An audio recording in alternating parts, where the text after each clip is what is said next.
aka Indigo Sky, aka Trigger Ranking. Want y'all to like, subscribe, share.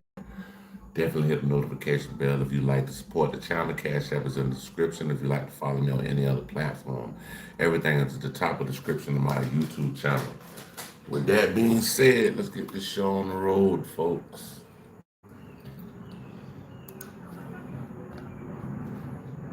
You are watching a master at work. Trapaholics, real trap shit.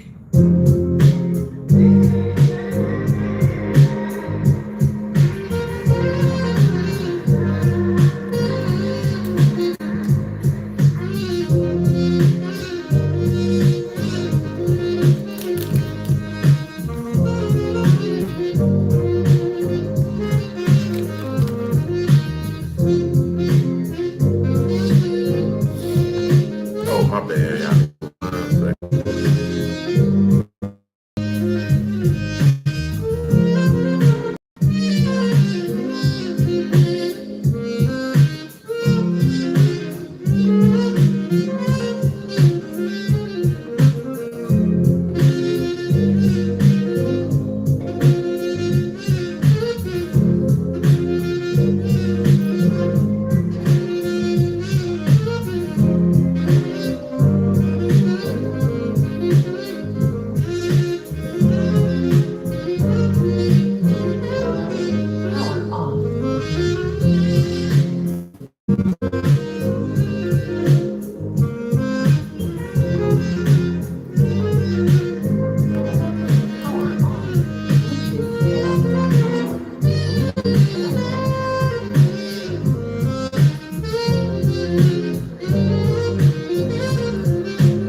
And I knew the start, I was too much. I'm closer than you think to the stars. Nigga, look up. Don't be taking these hoes. I should be telling that they ain't.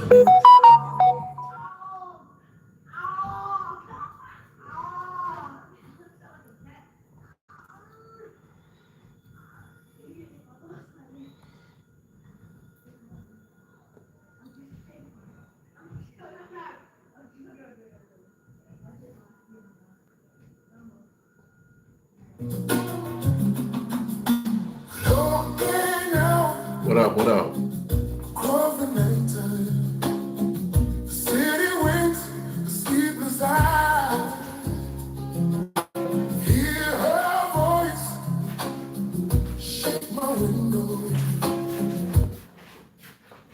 Sweet seducing sigh, get me out into the nighttime. Four walls won't hold me tonight. If this town is just an apple, then let me take a bite. And they say why? Tell them that Hey, Zeus, what up? does it do me that way? I say why? Tell them that it's too much. Does it do me that way? Reaching out to touch a stranger.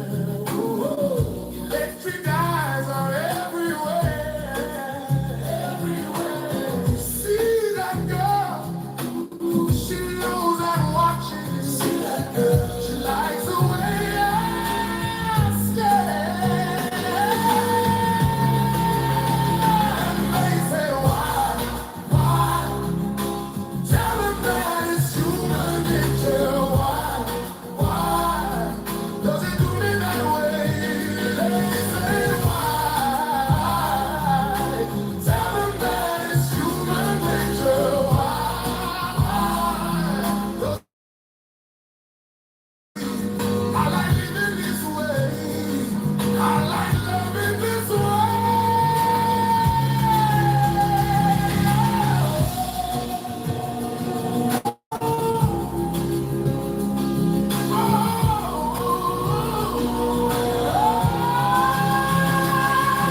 Gotta get some more music cracking until this other soundboard loads up. Loading up another soundboard. Give me a second. Gotta get to some more music. Give me a second, y'all. Get to some more music. I don't know how this phone acting so slow, man.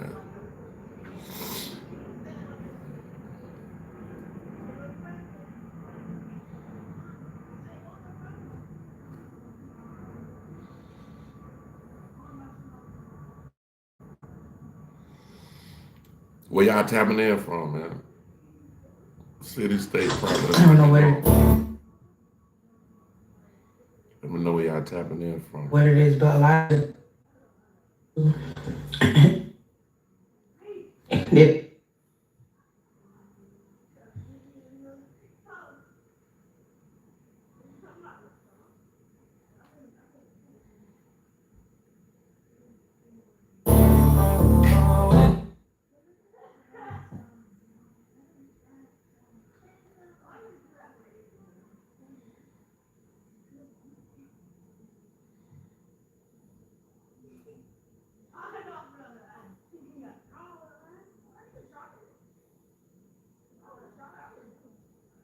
This is my new rap. I just did this.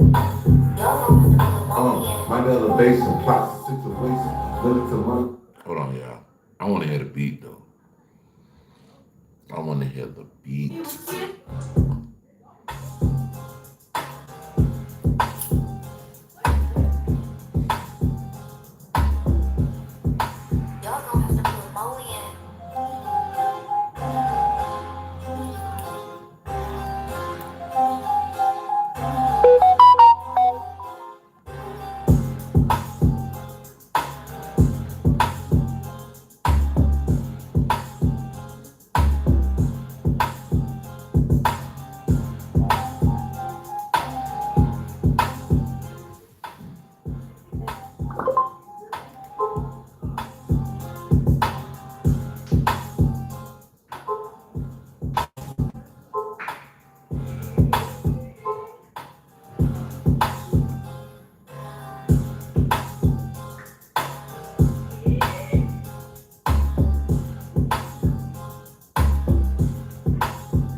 to the wild world of YouTube.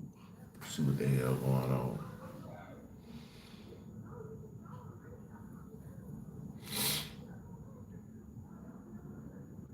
See what's happening.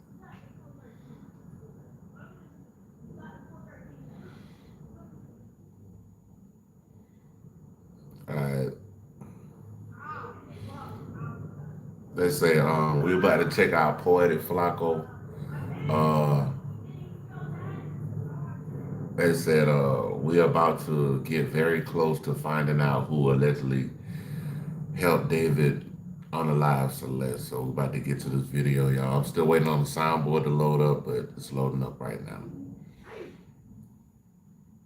You can drive a truck, you can drive a cab, you can drive a school bus. That is a low-skilled career.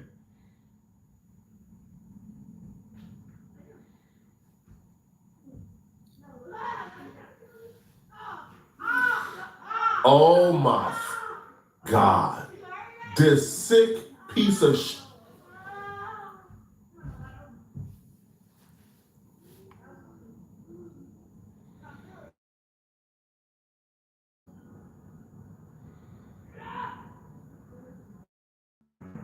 David is one of the most evil beings to ever live. He's right up there with Ted Bundy. And I'm being serious, man. These new updates, man. If you got a weak stomach, this video ain't for you, man.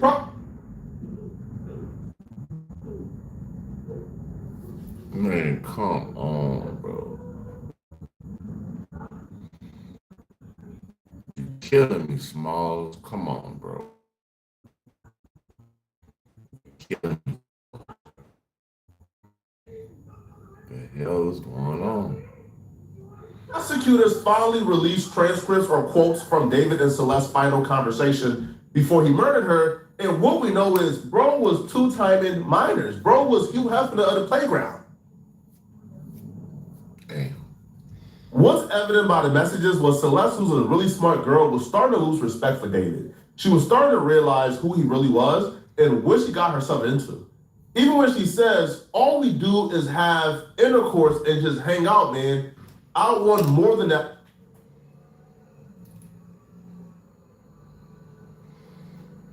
For myself. That was coming from a 14-year-old girl. And she was writing him this after discovering that he was also dealing with other women and other minors. For all his worth, I'm really proud of Celeste that she was at least able to see who this dude really is towards the end of her life. She was starting to realize who she was dealing with and how much of a monster he is. This dude was making a 14-year-old stuff playing bees down her throat. What? What?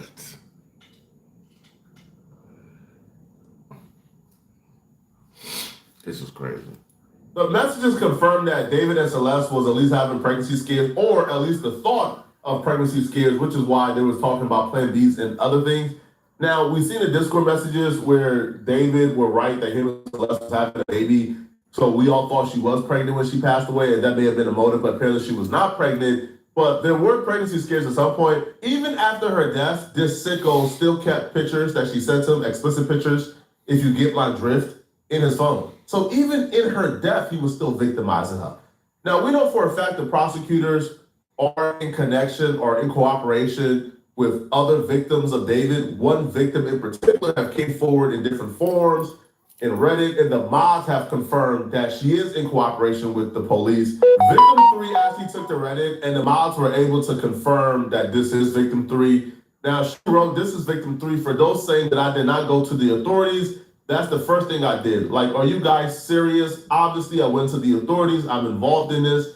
Your comments are insensitive and rude. I went through so much, so you guys need to calm down." So this is also another little girl who's claiming that she endured a lot at the hands of David, right? That what happened with Celeste is just the tip of the iceberg, that she also endured a lot at the hands of this dude. And she wrote, yeah, I went through so much, so you guys need to calm down and realize the victims went through so much. I know there are other girls out there like me. I had a strong relationship with David, and all the news that came out brought everything horrible back for me. And I want to be able to live my life without only being with a David case, being tied to a David case. I am doing everything I possibly can to help this case. This is exactly why I haven't come and show my face to the media, because you are You are all like this. Be kind to those who are suffering through this. I have done everything possible. David is not a good person, and I am lucky to be here. That's all. Thanks. A lot of people care and are passionate about this. And it's easy to kind of get carried away if that's even possible, right? But I do believe, regardless of your opinion on why these victims didn't come forward sooner or why these victims are speaking up now and how complicit, I think those questions should be saved for later. I think right now we should be as supportive to this person, to this victim, and hoping and push them to cooperate to their best of their ability with the prosecutors and with the police.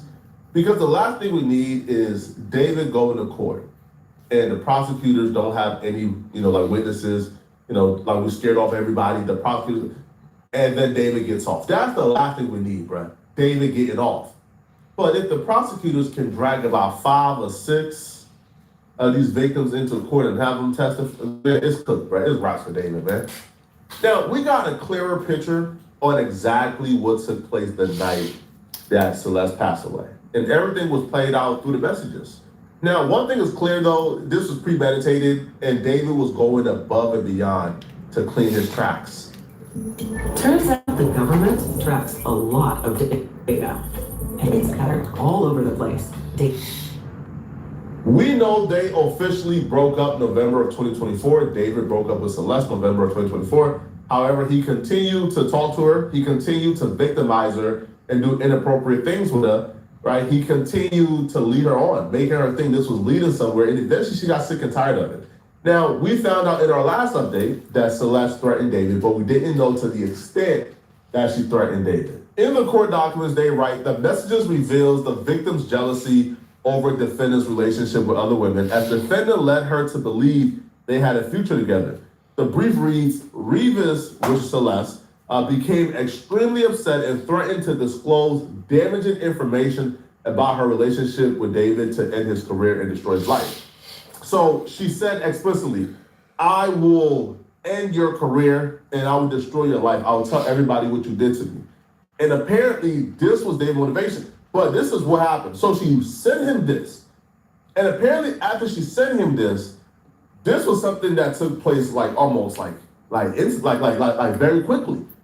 David told her, hey, come and see me. I will send you an Uber. So he sent an Uber to pick her up from Lake Elsinore on April 23rd, 2025, the night she was allegedly murdered. Now, this is where you're about to see David premeditate this and go out of his way to clean his tracks. Celeste hopped in the Uber that David sent and arrived at David's house at 10:10 p.m. Now, Lake Elsinore is about an hour away from LA, from Beverly Hills. So she probably hopped in the Uber at about, 9 p.m., maybe 8:45, 8:50-ish, right? A little over an hour or so. And she got there at 10:10. But what's interesting, and where you're about to see how gory, how vile this is, she got there at 10:10 p.m. By 10:30, David was texting her, hey, where are you? Hey, where are you? Are you still coming? Obviously, that was an alibi. He was texting her at 10:30, hey, where are you? As an alibi that she never got here, right? Or that he never met. Man, this man think he's slick. It was at this moment that he knew he fucked up. But obviously, the Uber driver would then testify, I dropped her off at 10:10 p.m. The Uber app can testify where the Uber driver dropped her off at. So within those 20 minutes, she was already there. That means as soon as she walked in, he was already... Dang. That's crazy, bro. So that's called lying and waiting, y'all. Getting a stab in her, watching her bleed out, watching her die. So he murdered her within 20 minutes. This was premeditated. This was something that was probably on his mind all day. He probably already had it lined up. Probably already had the cameras turned off, the Tesla camera turned off, everything turned off. And he murdered her within 20 minutes of her being there. And I say within 20 minutes because it was probably way quicker. Because if he's already texting her at 10:30, where you at? Where you at? I can't see you, where you at? Then that means that she was probably dead long before then, right? Because you're not stabbing somebody and killing them while at the same time texting him. David left his home at 11:30 p.m. and texted and called Celeste asking where she was again. Now, obviously, right, this was a plan to set up his defense. This was a plan to do alibi, but obviously it didn't work because, sir, like, you know, her pin got dropped off at your house. We now know the significance of the Santa Barbara trip. So the night of, he went to Santa Barbara and disclosed of her items, like, you know, got rid of her phone, got rid of her passport, ID, Come on now, dog. Come on, man. rid of a lot of things. Now, obviously, we know that Celeste's passport was discovered on the highway, but that's why he drove to the barber, right, to discard of all of her things. He returned the following morning and did a radio interview, which is why I wouldn't be surprised if we find out that David 100% have done this before to other victims. He 100% have murdered before, bruh. Because who exactly do you know is able to do something this vicious to somebody he supposedly cared for deeply and will be able to wake up and go do a radio interview and act like everything is normal? Excuse me? You were able to sit and talk to people with this in your home and this on your mind? This is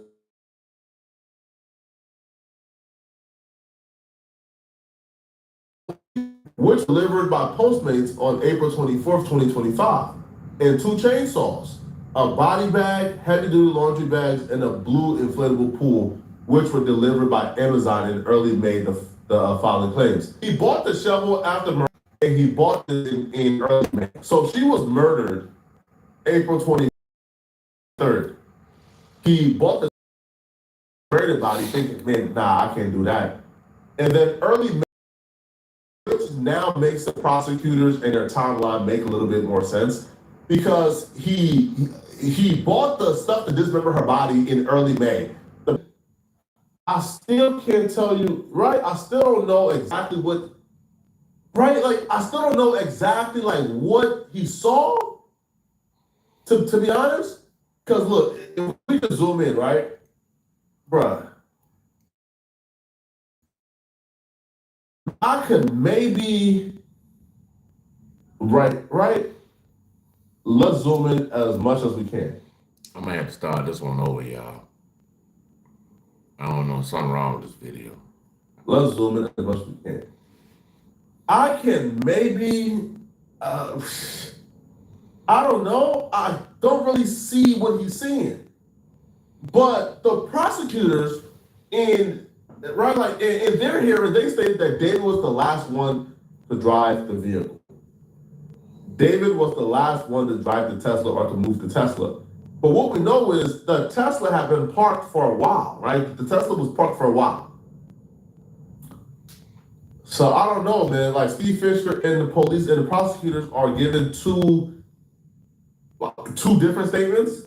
Steve Fisher believes that he knows the last person who drove the Tesla, and you know he's not staying as David. He's actually staying there, light skinned, with long hair, and had on a red jersey. That's that's Neo. But the prosecutor is saying David was the last one to drive the Tesla, right? Because when the Tesla was found, David was on tour. So like once that Tesla got parked, they went on tour afterwards. So if it was parked and they went on tour afterwards, then how was David? So I don't know, man. We're gonna have to wait and see. But Steve Fisher, to me, this right here is some. Hey, y'all check out Poeta Flacco. I'm coming back. I gotta redo this video, because it's not really doing what it's supposed to do. So I'll be back right back. I'm about to tap right back in.